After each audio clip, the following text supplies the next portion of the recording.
Hello विद्यार्थी मित्रांनो, मी Shah sir आपल्या सर्वांचं स्वागत करतो माझ्या सायन्स बाय शहा सर या युट्यूब चॅनलवर। विद्यार्थी मित्रांनो, आज आपण आरआरबी ग्रुप डी 2026 करिता महत्त्वाचे केमिस्ट्रीचे काही क्वेश्चन्स पाहणार आहोत। विद्यार्थी मित्रांनो, या आधी सुद्धा आपण एक केमिस्ट्रीची सिरीज पाहिली होती ज्यामध्ये आपण अत्यंत महत्त्वाचे 50 प्रश्न घेतले होते। त्या व्हिडिओला आपण भरपूर प्रतिसाद दिलात, त्याबद्दल आपल्या सर्वांचे धन्यवाद। विद्यार्थी मित्रांनो, असाच प्रतिसाद देत राहा आणि व्हिडिओला लाईक, शेअर आणि सबस्क्राईब करत राहा। चला आपला पहिला प्रश्न पाहूया। विद्यार्थी मित्रांनो, जो पहिला प्रश्न आहे तो आहे, कोणता गुणधर्म संयुग आणि मिश्रण, काय म्हटलं त्यांनी, संयुग आणि मिश्रण यांमध्ये फरक दर्शवतो। म्हणजे काय? Which property distinguish compound from mixture, म्हणजे कोणती अशी प्रॉपर्टी आहे जी कंपाऊंडला मिक्सचर पासून वेगळी करते, असं त्यांनी विचारलं आपल्याला की कंपाऊंडला मिक्सचर पासून वेगळी करणारी प्रॉपर्टी कोणती आहे ती सांगा म्हणते। तर पहा, फिजिकल सेपरेशन आहे का, फिक्स कंपोजिशन आहे का, व्हेरिएबल कंपोजिशन आहे का, नो बॉन्डिंग आहे का, हे त्यांनी आपल्याला ऑप्शन दिलेत। तर यापैकी पर्याय क्रमांक 2 हे या प्रश्नाचं योग्य उत्तर आहे, फिक्स कंपोजिशन। आता समजून घ्या पहिले मी काय सांगतो, तर लक्ष द्या। कंपाऊंड विद्यार्थी मित्रांनो, कंपाऊंड जे असते, कंपाऊंड मध्ये जे काही एलिमेंट्स असतात त्यांचं प्रमाण नेहमी फिक्स राहतं, निश्चित रचना राहते, नेहमी फिक्स प्रोपोर्शन राहते, फिक्स्ड प्रोपोर्शन कशामध्ये, कंपाऊंड मध्ये। ठीक आहे, एक्झाम्पल याचं पाणी आहे, ठीक आहे, एक्झाम्पल आहे H2O। H2O हा कंपाऊंड आहे, बरोबर। आता मी काय सांगतो पहा, जर मी H2O ची गोष्ट केली तर H2O मध्ये नेहमी हायड्रोजन किती राहणार आहेत, 2, आणि ऑक्सिजन किती राहणार आहे, 1, बरोबर आहे। तुम्ही या पृथ्वीच्या कोणत्याही कोपऱ्यात चालले जा, बरोबर आहे, जर्मनीला जा, जर्मनीला गेले तिथं पाण्यास तुम्ही फॉर्म्युला विचारला, तो काय म्हणणार आहे तुम्हाला, H2O म्हणणार आहे, काय वेगळं काही बनणार आहे का तो, नाही, बरोबर ना। H2O म्हटल्यावर हायड्रोजन किती राहणार त्याच्यात, 2, आणि ऑक्सिजन किती, 1। पण मिक्सचर म्हटल्यावर कसं राहते बघा, मिक्सचर कशाला म्हणायचं, मिक्सचर मध्ये काय राहतं,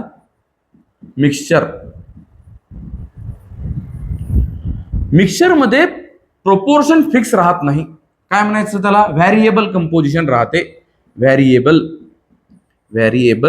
प्रोपोर्शन। ठीक आहे, व्हेरिएबल प्रोपोर्शन राहते।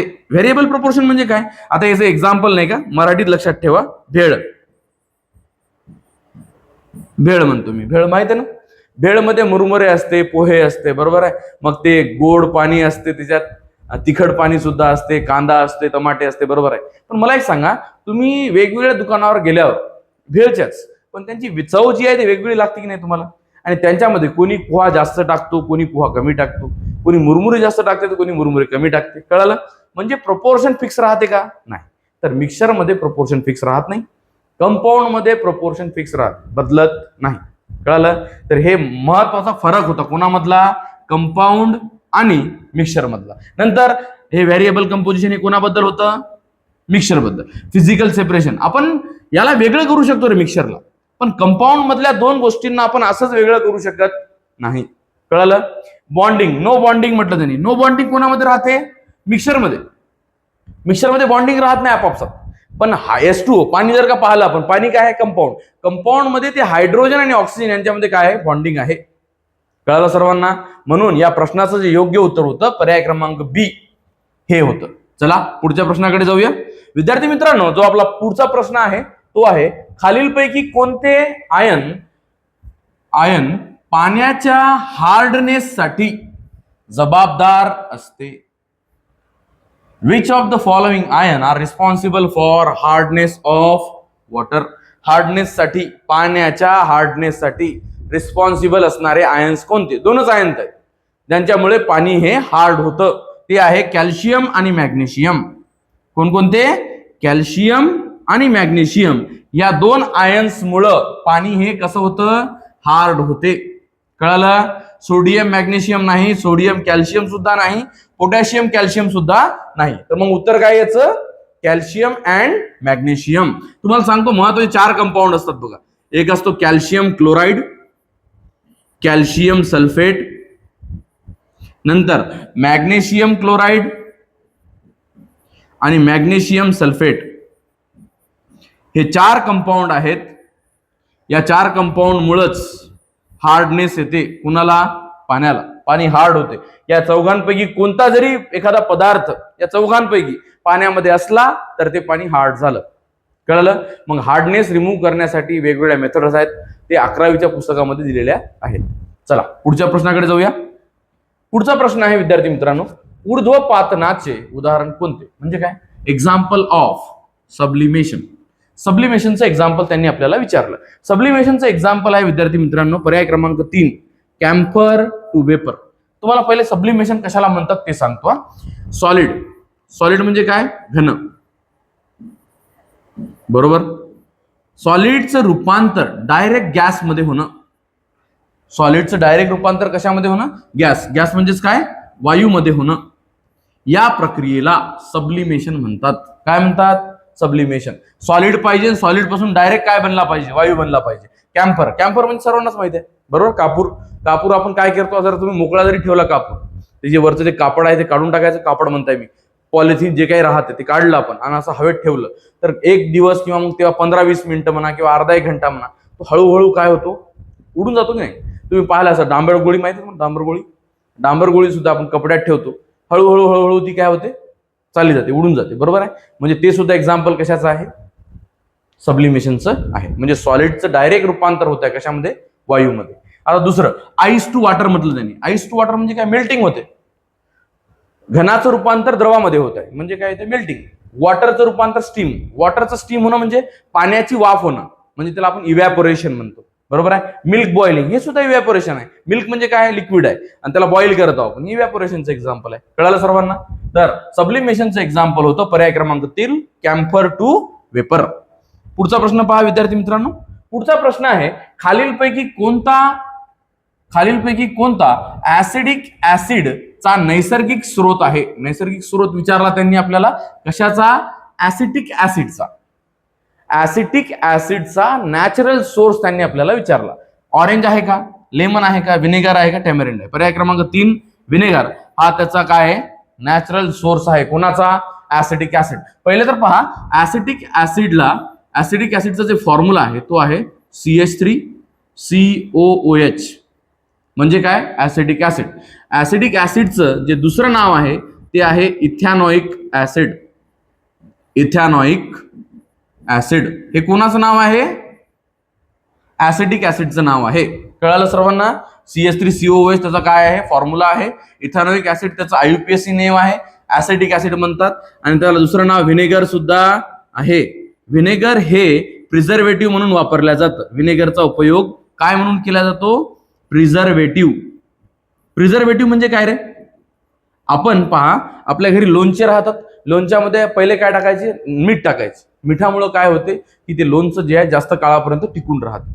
पण आजकाल जे इंडस्ट्रीजमध्ये लोणचे बनवले जातात त्यांच्यामध्ये मीठ न टाकता काय टाकतात? व्हिनेगर टाकतात. व्हिनेगर सुद्धा काय करतो? त्याला आंबटपणा सुद्धा देतो थोडंफार आणि काय करतो? त्याला प्रिझर्व करतो, जास्त काळापर्यंत टिकून ठेवतो. कळालं सर्वांना? दुसरं आता ऑरेंज मध्ये काय? मग ऑरेंज मध्ये कोणता ऍसिड राहते? ऍस्कॉर्बिक ऍसिड.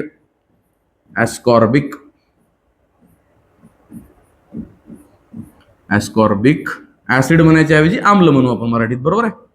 आम्ल. नंतर लेमन मध्ये कोणतं राहते? सायट्रिक.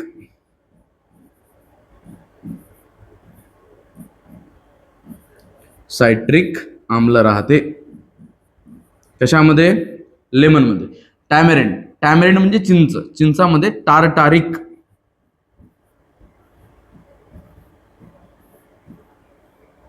टारटारिक आम्ल राहते.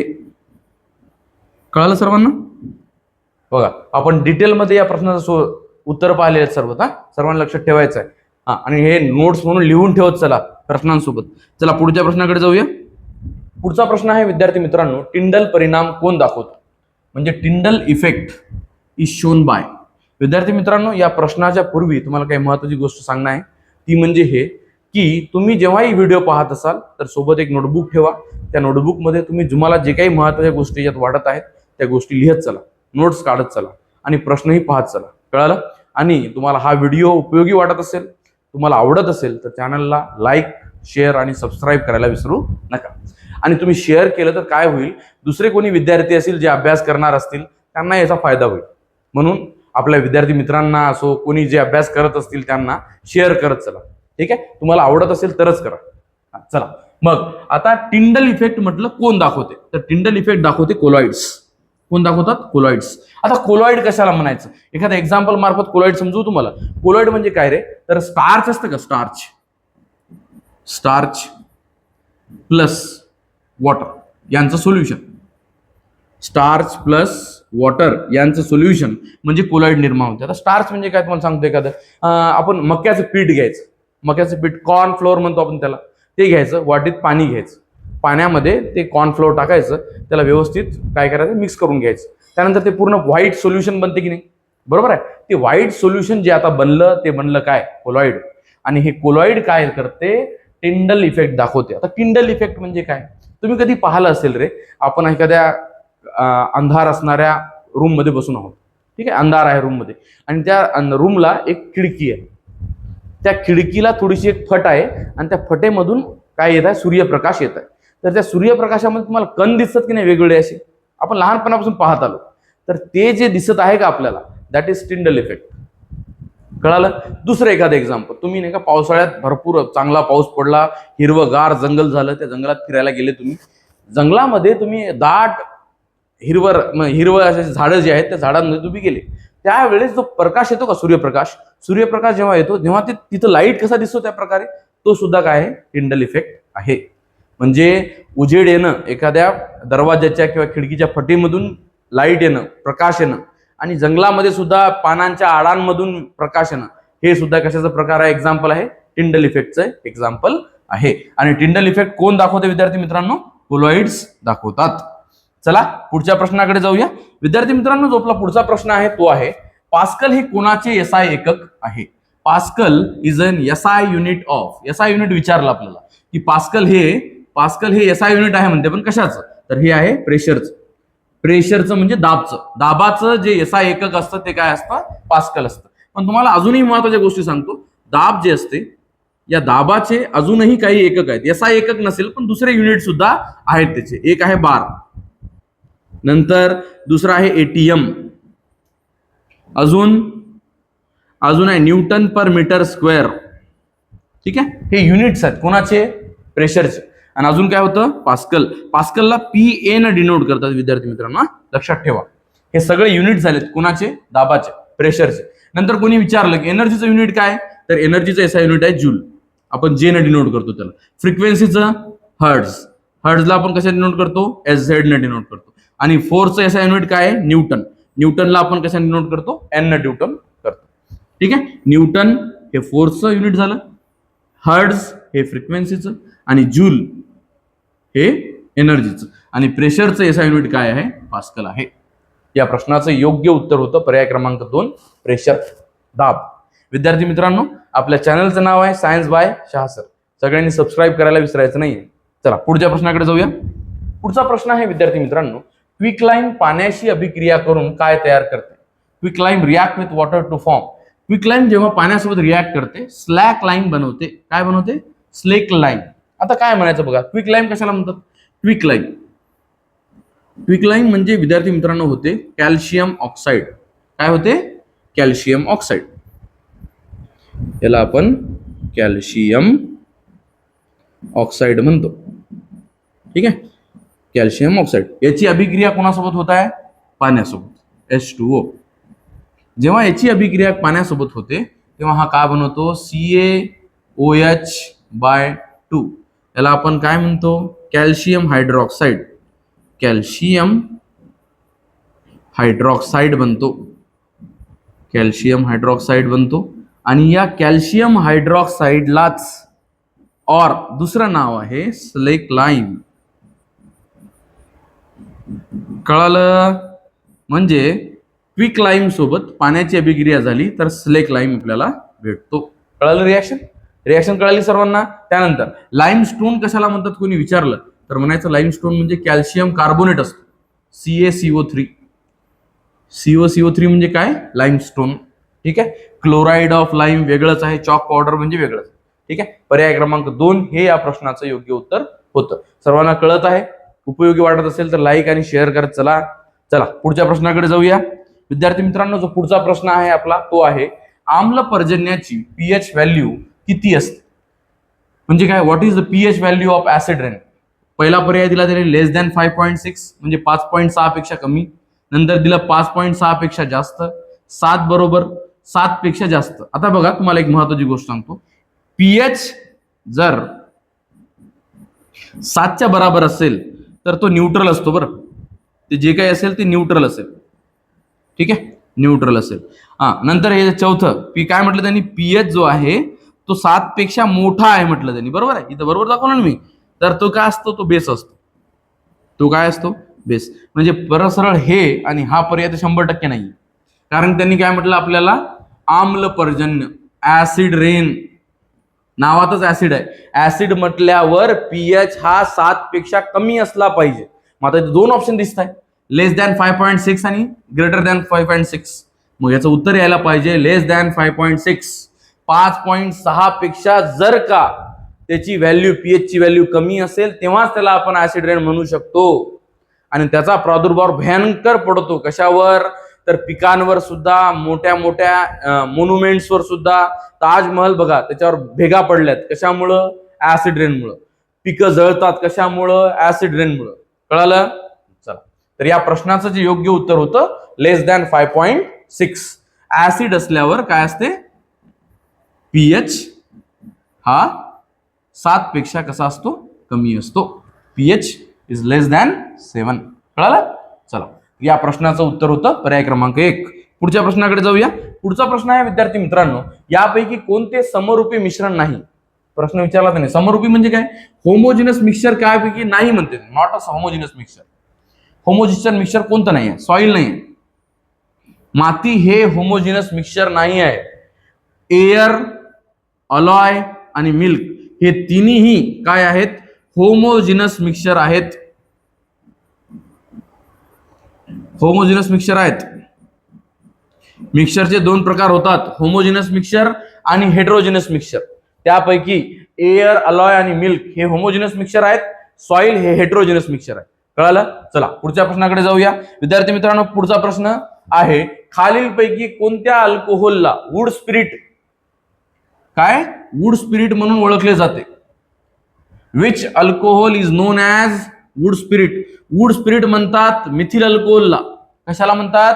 Methyl alcohol, methyl alcohol. Methyl अल्कोहोलचा फॉर्म्युला आहे CH3OH. काय? CH3OH म्हणजे काय? Methyl alcohol. आणि हा जो अल्कोहोल असतो, मिथिल अल्कोहोल, हा एकदम विषारी असतो.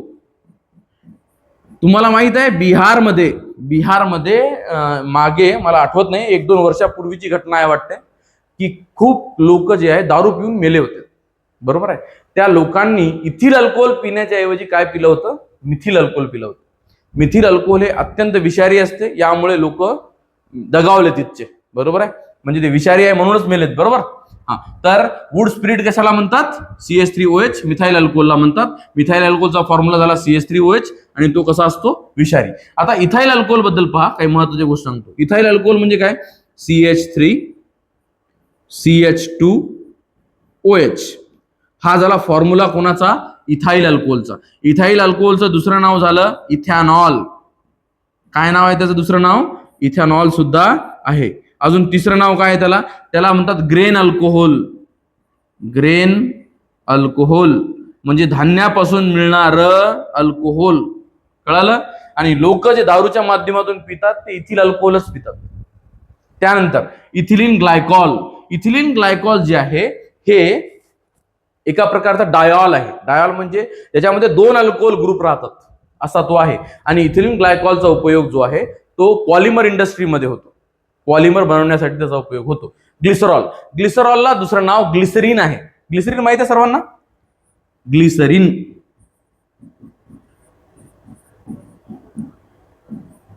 आणि ग्लिसरीन हे सौंदर्य जे हे राहतात, वेगवेगळ्या क्रीम्स राहतात, किंवा ग्लिसरीनची बॉटलही पाहिली असेल तुम्ही, त्यामध्ये ग्लिसरॉल राहतो. कळालं सर्वांना? आपण चारही ऑप्शन व्यवस्थितपणे पाहिलेले आहेत. आपल्या प्रश्नाचं जे योग्य उत्तर होतं ते होतं मिथिल अल्कोहोल. चला, पुढच्या प्रश्नाकडे जाऊया. पुढचा प्रश्न आहे विद्यार्थी मित्रांनो, मिथेनचा फॉर्म्युला काय आहे? कशाचा फॉर्म्युला विचारला त्यांनी आपल्याला? मिथेन. बघा, पहिली गोष्ट तर महत्वाचं आहे, या शब्दाला तोडायचं रे. मिथ. मी कसं तोडतो त्याकडे लक्ष द्या. मिथ आणि नंतर काय ANE. पहिली गोष्ट तर काय, मिथ म्हणजे एक कार्बन असला पाहिजे, एक कार्बन.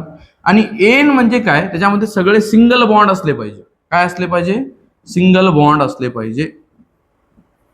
सिंगल बॉन्ड अधिक किती कार्बन, एकच कार्बन असला पाहिजे त्याच्यात. एक कार्बन आणि सिंगल बॉन्ड म्हणजे तो झाला मिथेन. इथे कुठे एक कार्बन दिसतो, इथे दोन कार्बन दिसते, म्हणजे सरळ सरळ कटलं. इथे तर कार्बनच नाही, हे कटलं. इथे कार्बन नाही, हे कटलं. एकच कार्बन इथेच आहे, म्हणजे पर्याय क्रमांक 1 हे या प्रश्नाचं उत्तर आहे. CH4 हे असं असते, CH4. सगळ्यांनी सिंगल बॉन्ड बनवला की नाही पहा बरं.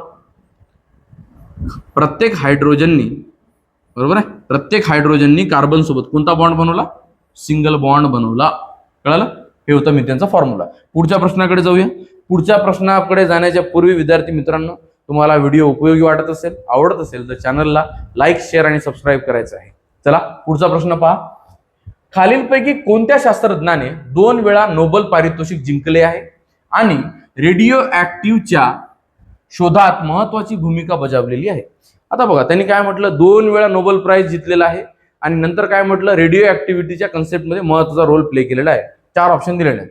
फेडरिक सोडी, पेरी क्युरी, हेनरी बॅक्वेरल आणि मेरी क्युरी. पर्याय क्रमांक 4 हे या प्रश्नाचं योग्य उत्तर आहे. मेरी क्युरी यांना 1903 साली, लक्षात ठेवा, 1903 साली फिजिक्स मध्ये नोबेल प्राइज मिळालं, फिजिक्स मध्ये. आणि 1911 केमिस्ट्री मध्ये नोबेल प्राइज मिळालं.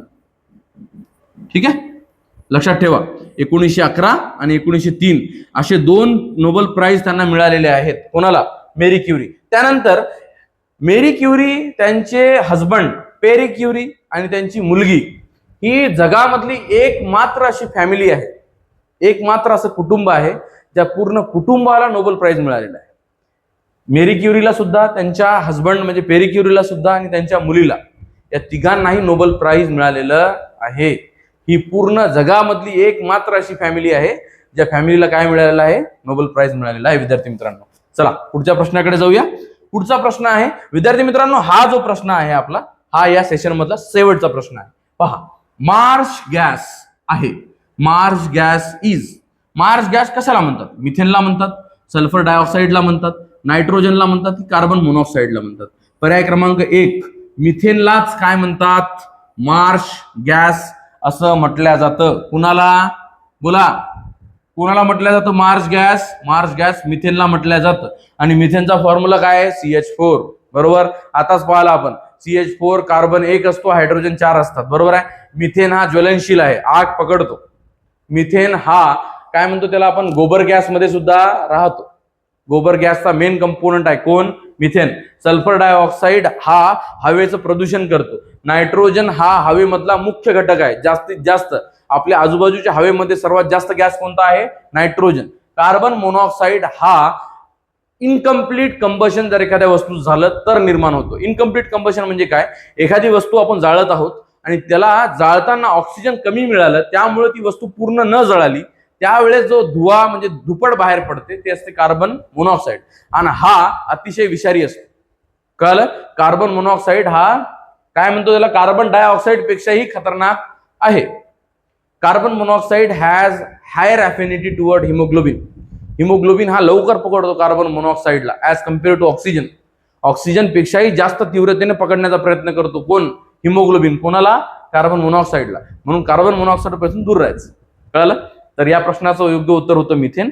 विद्यार्थी मित्रांनो, जर तुम्हाला हे सेशन आवडलं असेल तर चॅनलला लाईक, शेअर आणि सबस्क्राईब करा. धन्यवाद.